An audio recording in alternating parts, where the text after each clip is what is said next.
Assalamualaikum warahmatullahi wabarakatuh. Izin perkenalkan diri, nama Ahmad Arif Afri Jaliani dengan NIM 2112197. Yang terhormat kepada dosen pengampu mata kuliah pengembangan kurikulum, yakni Ibu Helna Nelis MPD. Saya di sini akan memaparkan materi tentang peran guru dan kepala sekolah dalam pengembangan kurikulum. Materi yang pertama ada peran guru. Apa sih guru? Guru merupakan pendidik profesional yang secara implisit telah merelakan dirinya untuk memikul sebagian tanggung jawab yang ada di pundak orang tua. Jadi dijelaskan pada pasal 1 ayat 1 bahwa guru adalah pendidik profesional dengan tugas utama mendidik, mengajar, membimbing, mengarahkan, melatih, menilai, dan mengevaluasi peserta didik pada jalur pendidikan formal. Baik, selanjutnya ada peran dan tanggung jawab seorang guru dalam pelaksanaan kurikulum. Yang pertama ada melaksanakan proses pembelajaran sesuai dengan rencana pembelajaran. Contohnya seperti seorang guru membuat bahan pembelajaran seperti RPS agar mahasiswa mampu mencapai kompetensi dasar yang sudah ditetapkan. Yang kedua ada menetapkan model pembelajaran yang sesuai dengan materi pelajaran dan lingkungan sekolah. Jadi seorang guru menerapkan model yang sudah ada pada silabus yang ada gitu. Atau sesuai dengan lingkungan sekolah juga. Yang ketiga, memanfaatkan media pembelajaran yang sesuai dengan materi dan kondisi sekolah. Jadi bisa memanfaatkan media seperti buku yang di perpustakaan atau media komputer yang ada di sekolah gitu. Yang keempat, menciptakan lingkungan belajar yang menyenangkan. Contohnya seperti banyaknya berinteraksi dengan peserta didik atau dengan mahasiswa. Yang kedua, yang terakhir ada mengembangkan interaksi pembelajaran, strategi, metode, dan teknik yang tepat. Baik, selanjutnya ada peran guru dalam pengembangan kurikulum pendidikan Islam dari segi pengelolaan kurikulum. Dilihat dari segi pengelolaannya, pengembangan kurikulum dapat dibedakan antara yang bersifat sentralisasi dan desentralisasi. Yang pertama ada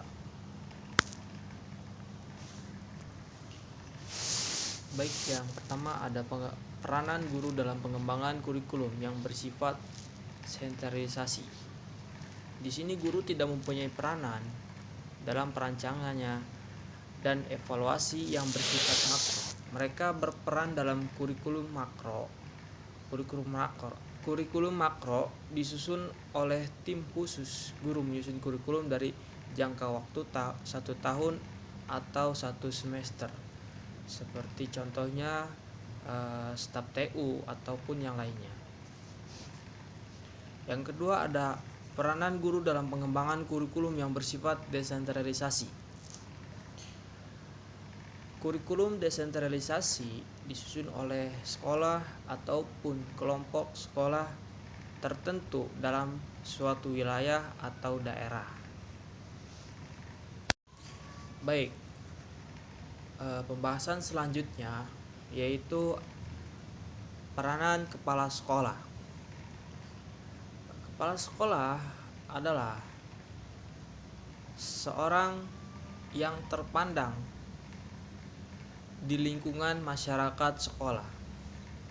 Ia juga pusat teladan bagi warga sekolah dan warga masyarakat di lingkungan di sekitar sekolah.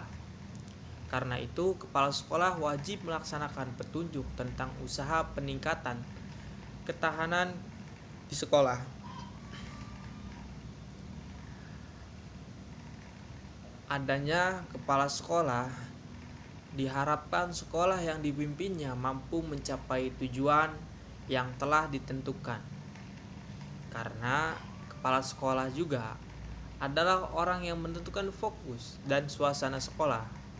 Dengan begitu, kepala sekolah dapat dikatakan bahwa keberhasilan sekolah adalah sekolah yang memiliki pemimpin yang berhasil. Baik, selanjutnya ada kinerja kepala sekolah.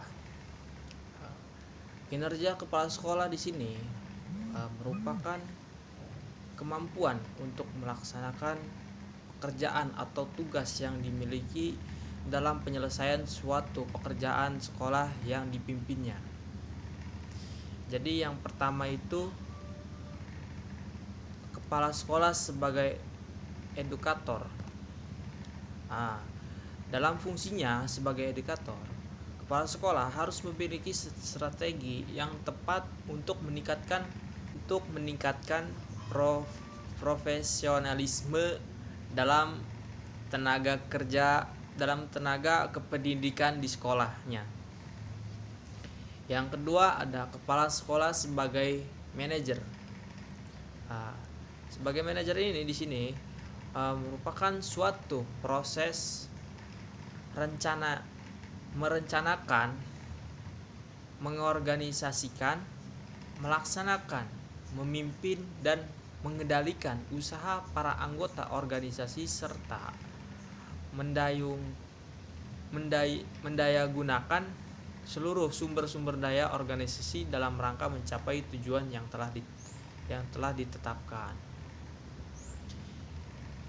Yang ketiga, kepala sekolah sebagai administrator. Di sini kepala sekolah sebagai administrator memiliki hubungan yang sangat erat dengan berbagai aktivitas pengelolaan administrasi yang bersifat pencatatan, penyusunan, dan pendokumenan seluruh program sekolah. Yang keempat, ada kepala sekolah sebagai supervisor. Ya, jadi kepala sekolah di sini sebagai supervisor adalah di sini selanjutnya kepala sekolah sebagai supervisor. Salah satu tugas kepala sekolah sebagai supervisor adalah mensupervisi pekerjaan yang dilakukan oleh tenaga kependidikan. Jadi kepala sekolah sebagai supervisor harus diwujudkan dengan kemampuan menyusun dan melaksanakan program supervisi pendidikan serta memanfaatkan hasilnya. Jadi maksud supervisi di sini adalah merupakan suatu proses yang dirancang secara khusus untuk membantu para guru dan supervisor dalam mempelajari tugas sehari-hari di sekolah agar dapat menggunakan pengetahuan dan kemampuan untuk memberikan layanan baik pada orang tua peserta didik di sekolah, serta berupaya menjadikan sekolah sebagai masyarakat belajar yang lebih efektif. Yang kelima ataupun yang terakhir yaitu kepala sekolah sebagai leader. Kepala sekolah sebagai leader di sini harus mampu memberikan petunjuk dan pengawas, meningkatkan kemampuan tenaga kependidikan.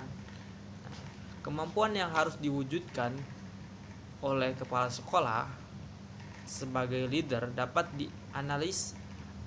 dianalisis dari kepribadian, pengetahuan terhadap tenaga kependidikan, visi dan misi sekolah, kemampuan mengambil keputusan, dan kemampuan berkomunikasi.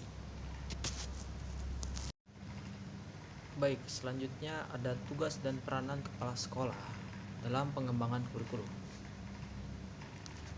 Tugas dan peranan kepala sekolah yang harus dimiliki berkenaan dengan manajemen kurikulum, yaitu berhubungan dengan kompetensi kepala sekolah dalam memahami sekolah sebagai sistem yang harus dipimpin dan dikelola dengan baik. Di antaranya adalah pengetahuan tentang manajemen itu sendiri.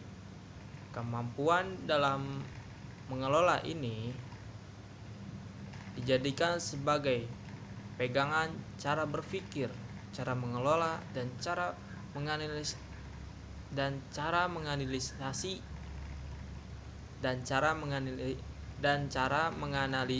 menganalisa sekolah dengan cara berpikir seorang manajer atau seorang kepala sekolah. Contohnya, kepala sekolah harus mampu memahami kinerja sebagai seorang kepala sekolah dalam hal mengidentifikasi dan mengembangkan jenis-jenis input sekolah, mengembangkan proses sekolah, proses belajar mengajar, mengkoordinasikan pengambilan keputusan, pemberdayaan, pemotivasian, pembantuan, penyepervisian, pengevaluasian, dan pengakreditasian.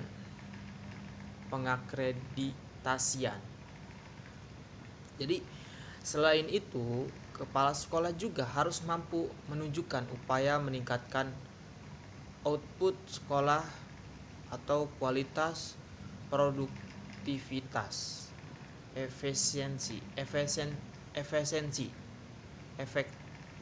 efektivitas, dan inovasi. Kepala sekolah juga mempunyai posisi strategis dalam pengembangan kurikulum. Sebagai pemimpin profesional, ia juga